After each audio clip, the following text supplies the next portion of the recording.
Eu sou testemunha de que o que está aqui escrito nas Sagradas Escrituras acontece. Acontece. E não há outra saída, outra solução para todo e qualquer problema da humanidade que não consiga resolvê-lo com a palavra de Deus. A palavra é a verdade. A palavra de Deus é a verdade. É a palavra que liberta a nossa mente. Jesus disse: conhecereis a verdade, e a verdade vos libertará. Isso aconteceu comigo. Eu sou testemunha. Complexado pelo defeito físico, melhor, pelos defeitos físicos, parece até que eu nasci do lado do avesso. E diminuído diante das pessoas, eu era um fraco literalmente falando. Eu era uma pessoa que me considerava um nada, até que eu conheci a verdade. E essa verdade arrancou a minha vergonha, meu acanhamento, minha timidez. Tirou essa timidez, tirou o medo do amanhã, tirou o medo de disputar a vida com força. Eu fui para cima daquilo que eu cria, que eu criei e continuei crendo. Eu parti para cima. Eu só encontrei obstáculos. Na minha família, eu era considerado coitadinho. Nós éramos 7 e eu considerado coitadinho. Coitadinho. Mas eu venci. Eu venci aquela fraqueza, eu venci aquela debilidade, porque eu conheci a verdade. A verdade libertou. A verdade me libertou. Você vê aqui alguém que venceu, que tem vencido a despeito de tudo que nós temos passado. Vocês são testemunhas dos preconceitos levantados contra a Igreja Universal, especialmente contra a minha pessoa. Como que eu não vou falar dessa palavra para o mundo? Como que eu não vou pregar, ensinar, orientar as pessoas que isso aqui é uma realidade? Pode ser filosofia, pode ser religiosidade, pode ser o que for para os outros, mas para mim resolveu o meu problema. Mas não só para mim, resolveu. Não só para mim. O que você vê aqui é sinal de que Deus é grande. E em todo lugar do mundo onde a Igreja Universal do Reino de Deus está, sob quaisquer circunstâncias, ali o trabalho desenvolve e cresce. Ali há resultados. Ali a palavra de Deus se cumpre. Ali floresce. Não interessa onde for. Se nós formos levados para o deserto, vai florir lá no deserto. É isso que eu tenho para falar para vocês. Que eu tenho um testemunho pessoal para dar para vocês. Isso aqui liberta. Eu nunca tive depressão, insônia, medo, nervosismo. Nunca. Eu fui uma pessoa fraca. Eu enfrentei o inferno, que vocês sabem. Vocês sabem. Vocês conhecem, pelo menos já ouviram falar. A política, na década de 90, se uniu com a religião e me colocou na prisão. Graças a Deus. Graças a Deus. Porque a Bíblia fala: os humilhados serão exaltados. Eu não busco exaltação, eu não busco a glória deste mundo, mas eu busco agradar ao meu Pai, o meu Senhor. E Ele tem honrado a sua palavra na minha vida e na vida de todos os meus colegas e o povo que ajudou a construir esse templo. Mas eu quero que você assista esse vídeo com atenção, porque esse vídeo que vocês vão assistir é o exemplo clássico do cumprimento da palavra de Deus. Você vai ver.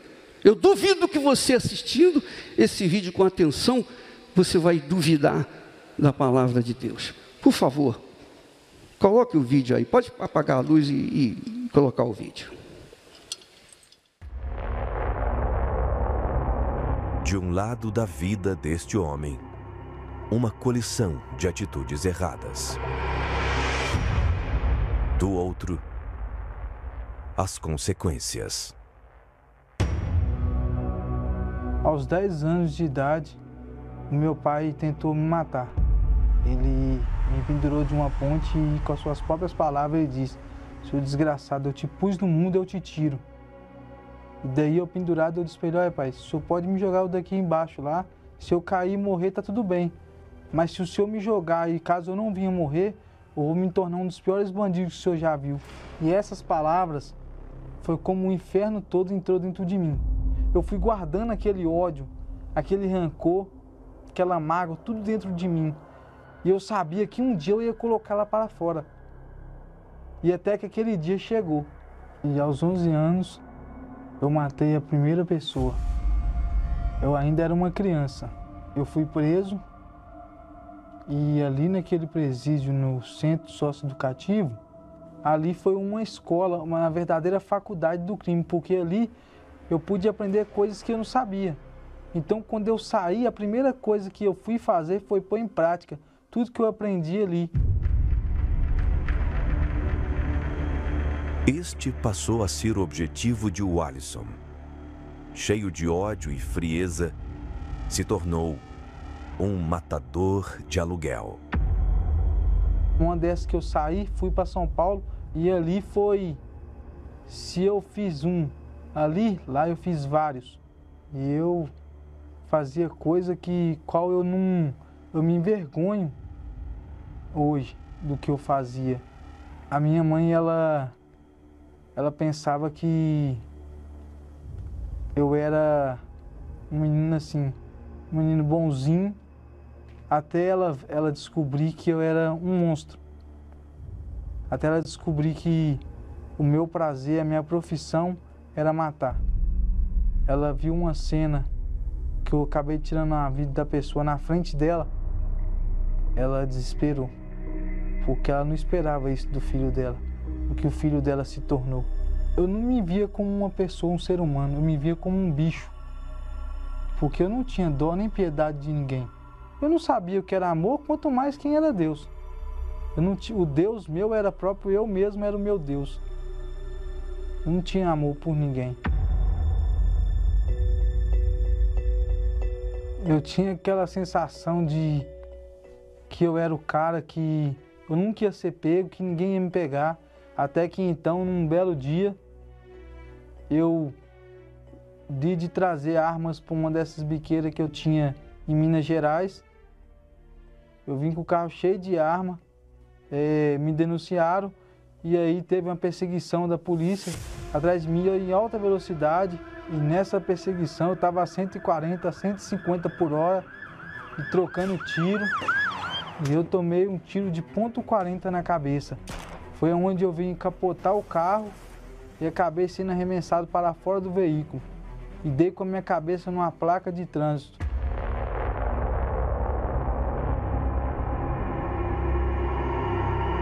A cena era devastadora. Eles me falaram que eu cheguei lá com a cabeça aberta, todo ensanguentado. Eles fizeram 5 cirurgias na minha cabeça para poder tentar retirar um pedaço de projétil que ficou. Minha cabeça infeccionou, eu perdi 15 a 20% da massa cefálica. E dali, quando eu acordei, para mim é como fosse um dia seguinte. Mas quando eu fui saber, já tinha passado um ano. Um ano que eu fiquei em coma. Eu me deparei com a situação que eu estava ali para morrer, porque eu estava jogado, não tinha cuidado, ninguém cuidava de mim, enfermeira, médico, ninguém cuidava de mim.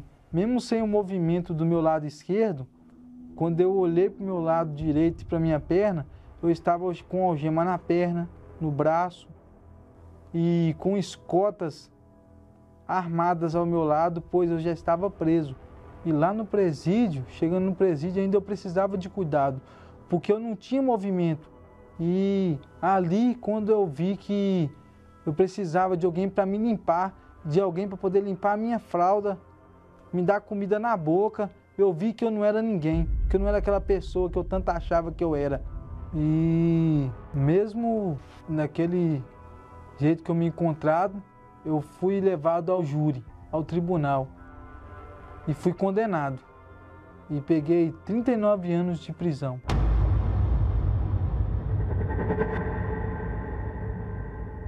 Cumprindo a longa pena e preso no próprio corpo, a angústia e o desespero tomaram conta de Walisson.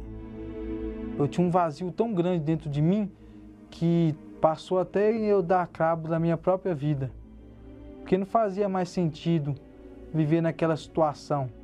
E justamente naquela época que eu pensei em dar cabo da minha própria vida, que eu pensei em me matar, eu conheci o trabalho da igreja lá dentro, o INP. Eu não sabia falar com Deus, mas aquela palavra daquele servo ali falou que Deus podia mudar a situação que eu estava vivendo. Então eu falei, olha, eu não sei se você existe mesmo, eu não sei, eu não tenho acesso a você não, eu sou ruim. E se eu estivesse no lugar do Senhor, eu não me perdoaria não, porque eu sou ruim. E se você realmente conhece eu mesmo, o que eu tenho de mais valioso, de mais precioso, que eu sempre carreguei comigo, eu te dou, que é a minha palavra. Se você fizer algo por mim, quando eu estiver em cima dessa terra, eu vou te servir. Nem se for arrastando. E naquele dia eu me senti um alívio tão grande. E da medida que eu ia me dando, Deus ia me fortalecendo. E eu queria saber de cumprir a minha palavra que eu empenhei. E lá dentro eu ganhei uma Bíblia e eu lia ela até, punha ela apoiada no meu peito e levantava um pouco e ficava lendo. E quando eu não deitava assim, ficava lendo. Walisson já havia deixado a velha vida para trás. O verdadeiro arrependimento. O tempo passou e recebeu a oportunidade de deixar para trás também as grades. E o primeiro lugar que eu fui foi para a igreja. Cumpri a minha palavra que eu tinha dado a Deus. Eu cheguei de cadeira de roda, eu fui direto para o altar. E até que então eu ouvi falar do Espírito Santo.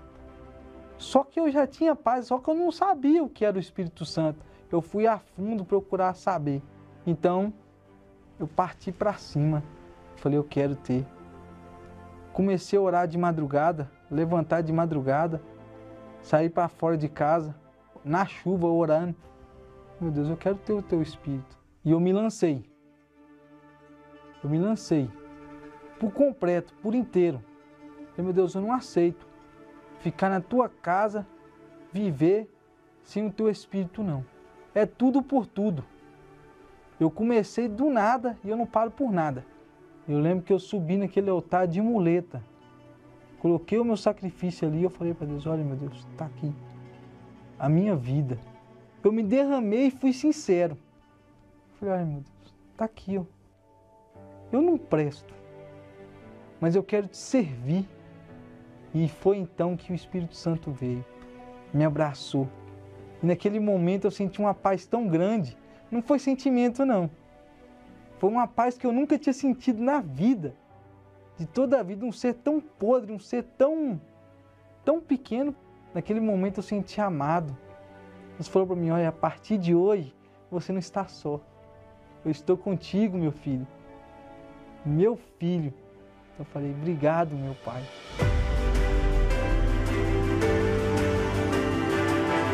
Palavra por palavra. O interior deste, que foi o portador da morte, hoje tem em si o autor da vida. Deus foi transformando a minha vida a cada passo. Eu dava um passo e Deus caminhava comigo. Ele me abençoou com a mulher de Deus. Eu não tive referência de pai. Hoje eu sou um pai. Hoje eu tenho um casamento abençoado. Hoje minha mãe tem orgulho de mim. O meu pai que queria me matar antes, hoje tem orgulho de mim.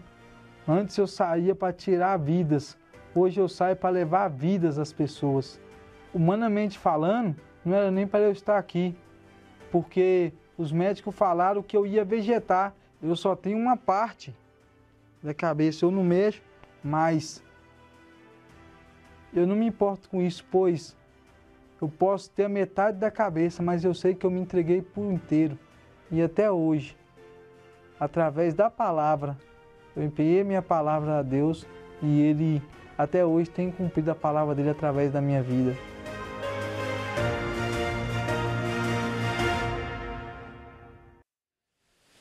Esse é o Deus que nós pregamos, que nós ensinamos, orientamos, passamos para o mundo inteiro. Onde quer que a palavra dele chega a luz. E onde chega a luz, a vida, a esperança. A esperança, a vida. Jesus disse, eu sou a verdade. Ele disse, conhecereis a verdade e a verdade vos libertará. Isso é religião? Eu pergunto a você. Isso é religião? O que é isso? O que é isso? É a palavra de Deus. E essa palavra está disponível para todas as pessoas.